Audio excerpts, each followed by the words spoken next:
नमस्ते भाई लोग। और बहुत बड़ा लेवल के गाना बाटे माही के पतो बनाए चंदन चंचल जी के, जो कि कृष्णा कैंची जी लिखे हैं, कैचा जी।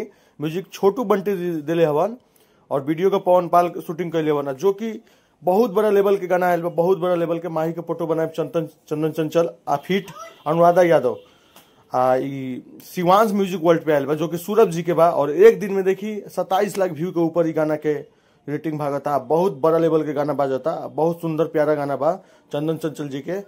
सुलभ कुमार जी के बातें का कहल जाला। सुलभ कुमार जी इतना बड़ा बड़ा डिजिटल के हेड हवन आ डिजिटल के एकदम बादशाह हवन सुलभ कुमार जी। और उनके कंपनी के गाना बा, प्रोड्यूसर भी हवन हुए, डिजिटल भी हवन हुए। और देखिए एक से एक वीडियो के क्लिप आवता, कितना अच्छा वीडियो के शूटिंग भइल बा, कितना अच्छा क्वालिटी में वीडियो भइल बा। माही के पतो बनाई चंदन चंचल जी के शिवांश म्यूजिक वर्ल्ड, जो सुलभ कुमार जी के चैनल बा। और वो लोग जाए, लोग ज्यादा से ज्यादा गाना के आनंद ली लोग।